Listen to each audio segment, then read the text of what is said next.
Баршаңызға сәлем. Бүгін Аянаттың асханасында өте оңай дайындалатын сүтке үйленген дәмді, тойымды, тәтті бәліш дайындаймыз. Дәл қазір видео рецепті соңына дейін қарап, өзіңізге сақтап алу үшін каналға тіркеліп, жанындағы қоңырауша белгісін басуды ұмытпаңыз.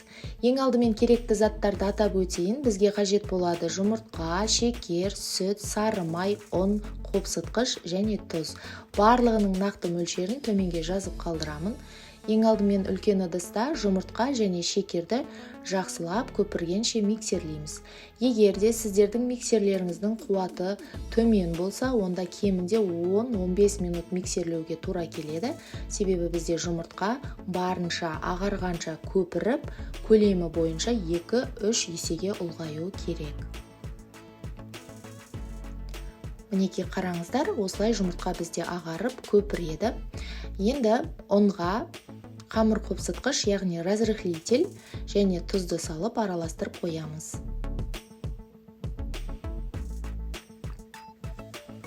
Сүтке сары майды саламыз.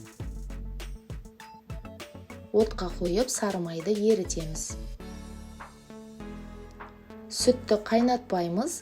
Видеода көрсетілгендей, аздап қана бетінде осылай көбіктер пайда болғанда оттан аламыз. Енді көпірген жұмыртқаға ұнның жартысын салып, силикон күрекшенің көмегімен араластырсаңыздар болады. Мен миксердің баяу қуатында осылай араластырып алдым. Ұн араласқаннан кейін ыстық сүтті, яғни сүтті суытпаймыз, ыстық сүтті жартысын құямыз, тағы да араластырамыз. Қалған ұнды саламыз.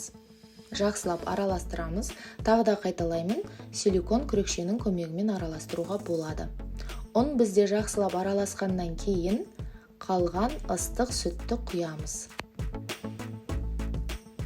Біркелкі масса дайындаймыз.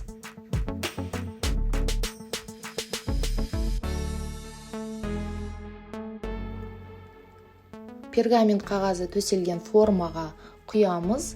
Мен 22-32 диаметрлі 4 бұрышты формаға пергамент қағазын төседім. Сіздер қаласаңыздар 26-28 диаметрлі дөңгелек формаға пісірсеңіздер де болады. Массаның барлығын құямыз. 180 градус қызып тұрған пешке салып, 40-45 минут пісіреміз. Біздің бәлішіміз дайын болды. Әрі қарайғы сәнделуі өз фантазияларыңызға байланысты. Мен тек қана бәліш пісіремін деп, соңында торт жасап жіберген сияқтымын. Негізі енді сәнделуі ол өз қиялдарыңызға байланысты. Мен бәліштің шетін және бетін тегістеп кесіп алдым. Осындай 33%-дық кілегейге қант ұнтағын қосып, миксерлеп, жеңіл крем дайындадым.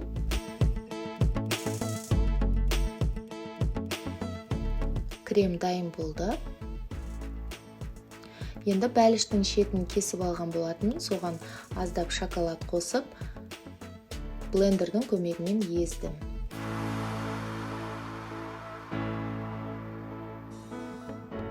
Бәліштің бетіне кремнің барлығын құйып, осылай тегістеп жағып шықтым. Тағы да қайталаймын. Бәлішті өз фантазияларыңызбен сәндесеңіздер болады.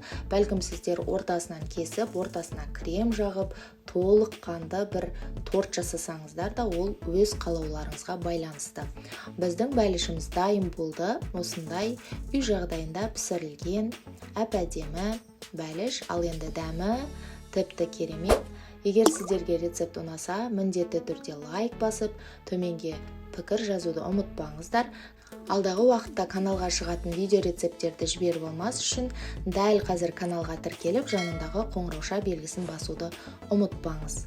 Бүгінге осы, міндетті түрде жасап көріңіздер. Шайларыңыз тәтті болсын. Сіздермен болған Аянат.